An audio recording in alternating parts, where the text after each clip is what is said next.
Hello, my name is host Eric. I'm the host of Talking with Famous People. I'm also a person who, over the course of the last year, has had at least two distinct mental health events resulting in some form of fugue state. And what I want to talk about in this video is the event, one of those two events that happened last night, in which I had a psychotic break and was in psychosis for multiple hours. Now, here's the challenging part of telling this story.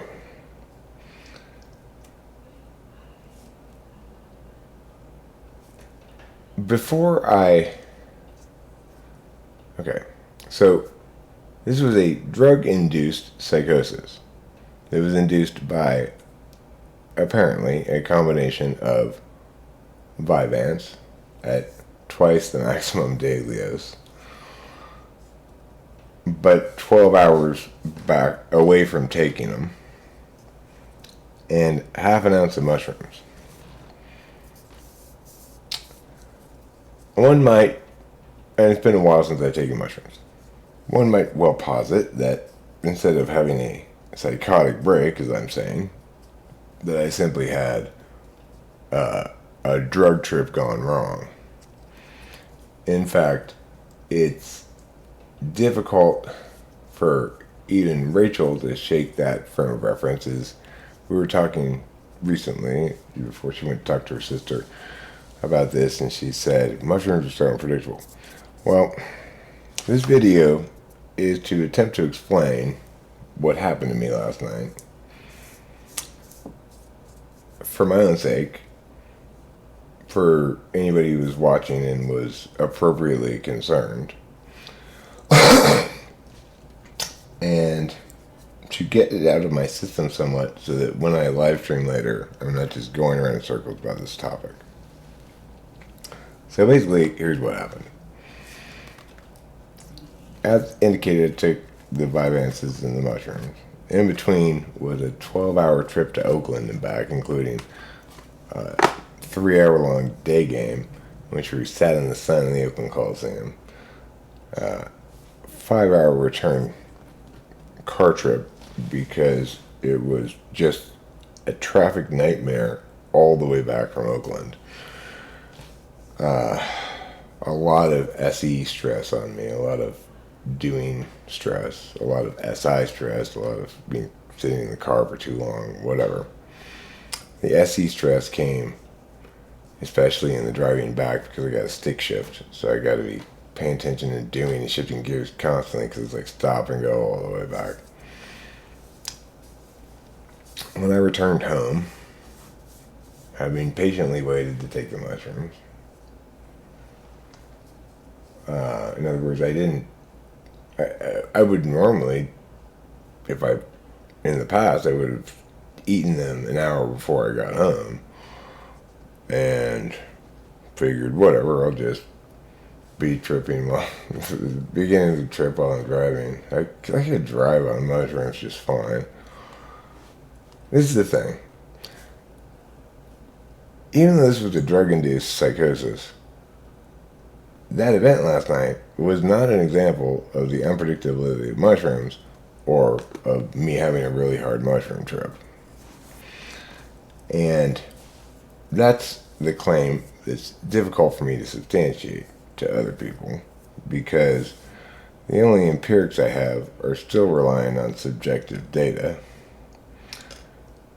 They should be relatively convincing, but I wouldn't blame a third party for being very skeptical about whether what I correctly describe as a psychotic break should be classified as that, rather than simply a psychedelic drug trip gone wrong. So here's my empirics. First of all, no matter what complicates it is there are plenty of occasions when I've taken amphetamines and mushrooms together in the past that produce a manic style trip that looks a lot like what happened to me last night. But the difference is, even though I've done those two drugs together many, many times before, last night, unlike every other time previously, it followed no mushroom time arc. The mushroom time arc is like this. You go up feeling disrupted, then you maximally feel like you're tripping maximally hard right here. Then it flattens out and gradually goes down. And every other mushroom trip I've ever had has followed that arc. Maybe I took way too many mushrooms and I'm tripping balls, but I'm tripping balls here, and then I'm tripping balls here, and then tripping balls here. And I can always mark the progression of the trip. What happened to me last night was I went up to this part, and then I went up like this. Not in terms of how much I was tripping on mushrooms. That, I guess, was gradually diminishing, but it was obscured by the much more significant event of having this uncontrollable mania, inability to do anything productive with my language, this manic going around in circles ideationally about there's something wrong, there's something going on here, this is not just a mushroom trip. And the length of the experience, the way that it continued to get worse even as the mushrooms receded unnoticeably from the equation. And the fact that I had to very slowly use the only tools I have attentionally, really, which is rational analysis, piece together that I was experiencing a psychotic break, that this was a mental health crisis event, and I needed to solve it. It took me at least 5 hours to get to the point where I reached the solution of take half a Klonopin, which solved the problem. So, the thing is, no mushroom trip am I still manically tripped out, like detached from reality. I'm never that detached from reality on any mushroom trip. Even when it looks like I'm super detached, I've never experienced anything like I experienced last night, where mostly I don't remember what I was saying. I just remember this experience of being trapped in this manic circle of psychosis. So then, okay, what are we to take away from this, meaning-wise? And do I now evaluate myself as somebody with a mental health problem? Well, the simplest explanation, the one that I'm going with right now, is the one variable that I had not done before. While I've taken amphetamines with mushrooms plenty of times before, I recently changed from Adderall to Vyvanse. And I had not until yesterday taken Vyvanse and mushrooms together. So I think that what's odd about it, or interesting about it, is that had I considered that this new amphetamine I'm on might impact my mushroom trip differently than Adderall, I would have considered the exact opposite of what happened. Vyvanse, which I'm on one today right now, it makes me calm, makes me not manic compared to Adderall. In fact, it makes me not manic compared to normal Eric. It doesn't feel like I'm really tweaking out on stuff in the way that amphetamines normally do. It just makes me feel very competent and capable of attending to things. In other words, less linked to mania than either Adderall or regular erg. But all I can conclude is that the mania is latent in some fashion within the drug, the Vyvanse, and it doesn't express unless triggered by another drug that's actually inherently manic, kind of mushrooms. I mean, if you're having a good mushroom trip, it's inherently manic. It does have a serotonin quality to it, especially at the upside of it. If you're not on amphetamines, they can make you go to bed for a little bit. But that's just on the climb to cruising altitude. And so, in a good, happy mushroom trip, maybe feel a little disrupted, a little serotonin at the beginning, even if you're not on amphetamines, I'm saying. And then you feel kind of manic and, hyperpixie or something, predictably along the course of mushrooms. Well, something about the mania implicit in mushrooms, and a mania that must be latent in Vyvanse, combined together with probably the particulars of a day of built-up SE pressure, that is to say, doing a lot of executing, driving, but all that executing only producing one result, getting where you're going.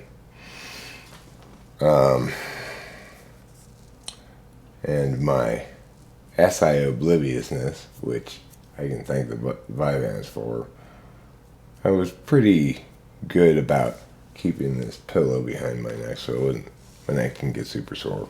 I didn't really feel sore or cramped in the car or anything because I was on this Vyvanse time frame of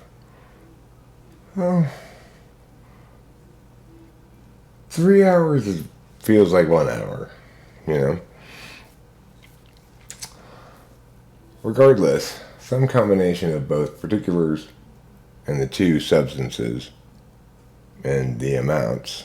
I mean, normally a half ounce of mushrooms for me is not a particularly lot of mushrooms. It's more than I normally do. I normally do probably a quarter ounce, but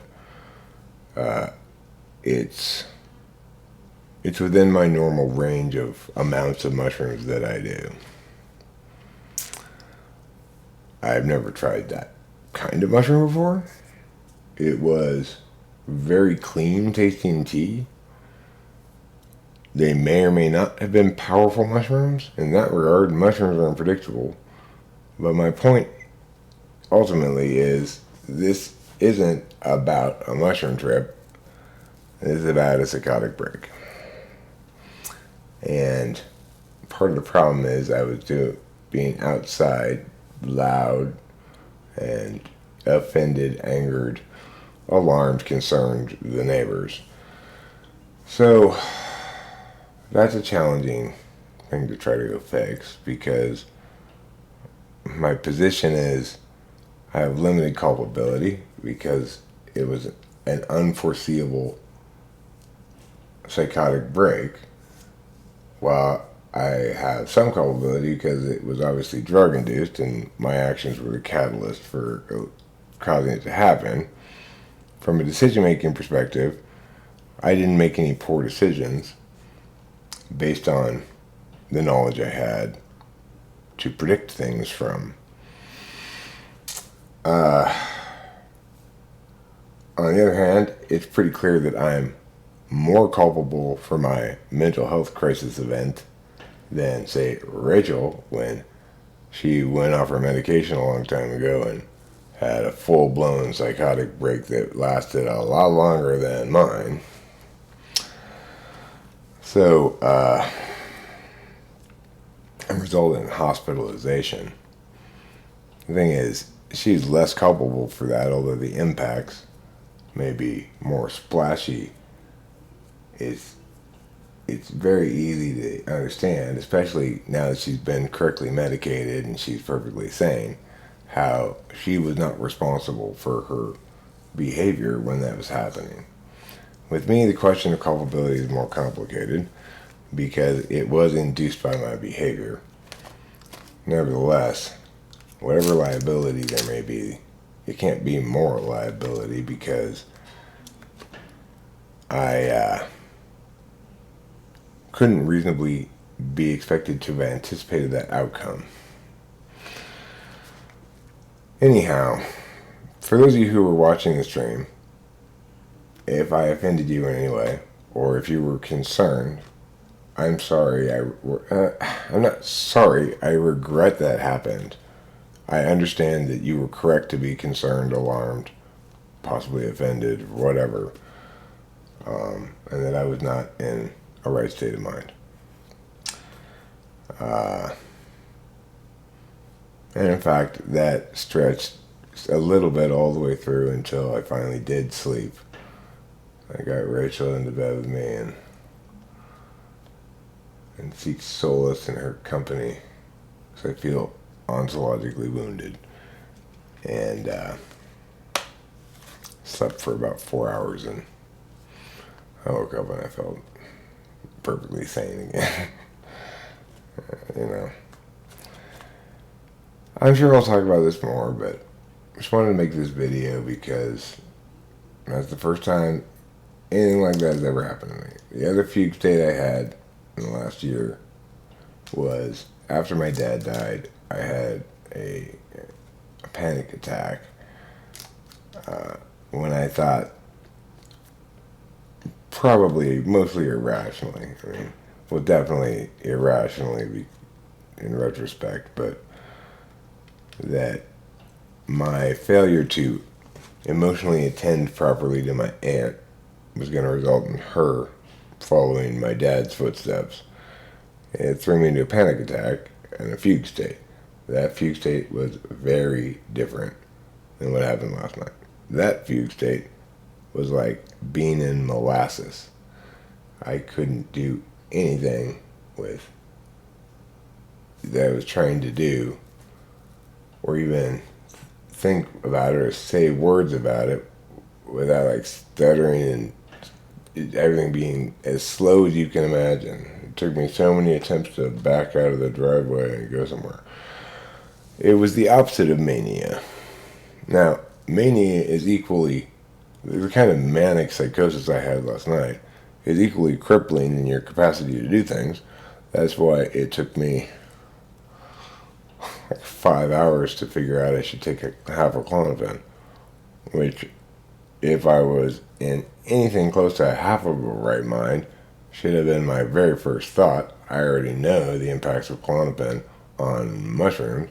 If that's if that's a drug in the drug-induced psychosis that's a trigger, is one of the triggers of it, then obviously killing it with a benzo is going to go a long way in treating the psychosis, as it did. The first half of it, I mean, I wasn't sane again until I slept, like I said, not fully sane, but I was no longer insane when I took that first half of benzo about 5 minutes after I took it. The mania went away.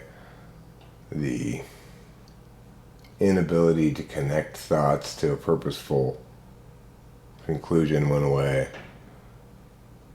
And I just began reflecting like a normal person about what had just happened. I've been reflecting on it ever since, talking it out with Rachel. I'm sure she's sick of hearing me talk about it. Well, now you are also sick of hearing me talk about it. If you're still here after 20 minutes, thank you. Love you very much. Don't forget to like this video and subscribe to my channel, where you get to see exciting things like this.